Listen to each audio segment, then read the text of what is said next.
Okay, so today is day 58 housed. It is Sunday, October the 12th, 2025. And so yesterday, 2 weeks ago, 2 Saturdays ago, I started my first shift as an outreach worker. And this is working with the homeless or unhoused population in this community.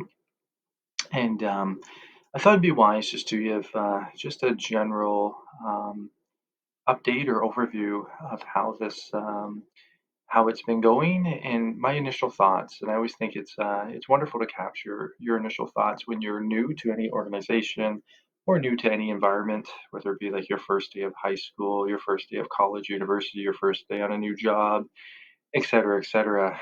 Um, it's I find that is your freshest perspective, and everything that you formerly knew, everything that you were familiar with, is now being contrasted and conflicted with all this new stimuli and new surroundings. And it's just going to be a matter of time, just like anything, before you adapt and you become familiar.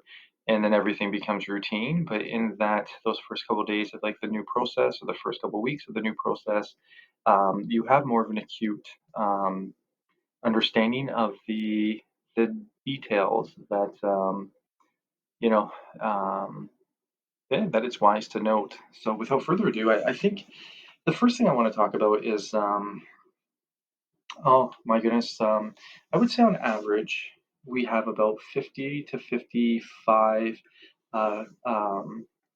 people that we serve. And I'll give you a little bit of a breakdown of what we do. So it's um, it's in a commercial building, and when you walk in, there's one, two, three, four, well, virtually five desks. One, two, three, four desks, and I think a few of them have like are doubled up. And and then they have like two computers there. They have the front. They have a room with or an area with clothing that they can come and they can grab if coats and sweaters, et cetera, if they need them. And there's also a closet that has a bunch of supplies should they need them. So the supplies range from drug paraphernalia to soap and shampoo and to disinfectants and you know oh goodness, like band-aids, et cetera. And then at the back we have like a small kitchen, in a small kitchen area, and we have snacks. So we serve a meal, and we serve it either for them to stay or we serve it to go. And then we provide snacks, and freezies are part of the snacks, and applesauce and granola bars. Um, that would be an example of the snacks that we serve. And then we always have hot drinks. So we always have coffee or tea, and then we also have water, and then we also have juice. And so virtually, we're just there to serve them and to love them and to care for them. And so I find one of the hardest things though is seeing how many individuals are oh goodness, like they're caught up in whatever state that they're in.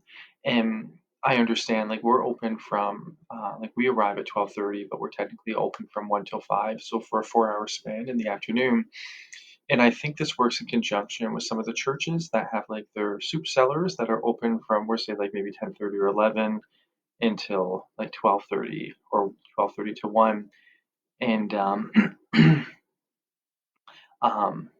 so when the people come in, oftentimes some just eat and go, some like sit and they socialize, and they just share about the different things they're going through. And for example, the one gentleman was talking about, so he's getting off methamphetamine, and he was saying that the reason he took methamphetamine is because he had just so many invasive internal thoughts that were really tearing him apart inside. So he just wanted to. He's like, it's not just an escape, but it's like he's like, I want to just implode inside. So he's like, when I take it, he's like, some people they become obsessed. He's like, actually, when you take that drug, it just makes you highly obsessive. And he's like, unfortunately, it's usually two different vices. He said a lot of males they get like obsessed with sex, and he said that for him, his obsession is he just feels productive. He wants to be productive. He wants to clean. He wants to work. He wants to this. He wants to that. But he said, but he also, the mentality that comes with it is you just want to steal from everybody. And then he was saying, he was just talking about how he's got so many different hurts and pains from his childhood that he struggles with facing. And because he struggles with facing those hurts and the pains, the drugs just become more of a way of escape for them initially, and then they become an addiction, something that they feel they need. So he's currently waiting to get into rehab because um, he's struggling with this, and so that's just a candid and a very sincere and frank conversation. Um, Another thing I noted is like now that I've worked there and I see all the individuals that are there, there's many that I used to talk to outside of like I would just see them on the street and would just talk to them. But now I see them everywhere. And it's that reality of once you see somebody, you see them everywhere. Once you note something, you note it everywhere. And I remember the first time I seen a Sprinter van, I was thinking, what in the world is a Sprinter van? And then all of a sudden, I was driving to work and I seen the Sprinter van, for a plumber company or a plumbing company, and another Sprinter van for, an audio or like home theater company, and then another Sprinter van, another Sprinter van. So it's the things that you're used to seeing, you tend to see. And so that being said, it's difficult when I see them outside of the shelter because oftentimes I'll see them sleeping in a cardboard box or sleeping in an alleyway, um, and it's very difficult to see and to note that they you hear stories of one guy was saying he slept behind the library and was able to get like a few hours of sleep. So then it gives you a deeper understanding when they come in. A lot of them will put their heads down and sleep on the tables.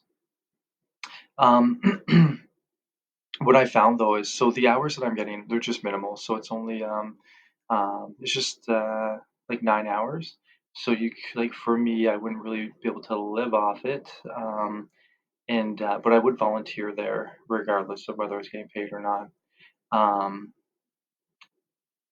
I find like the hardest thing is as I just mentioned, it's just knowing that this is their life. This is like part of their routine. They get up in the morning from wherever they're at, and I'm not sure what they do like in the interim, but then they probably go to the one church, the soup cellar, and then to us, and then they hang out until 5, and they get a meal, they get food, and then they're released back out. And I'm really not too sure what they would do after that.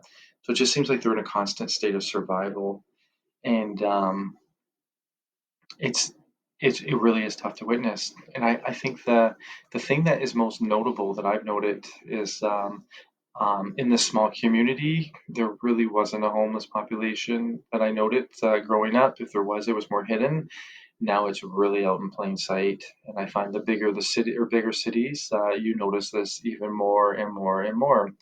And the use of drugs and drug dependencies seems to be increasing as well. So, but the biggest blessing for me is when I'm there. So I pray. I put on the spiritual armor before I go to work. I pray over my colleagues. I pray over all the people that are coming in.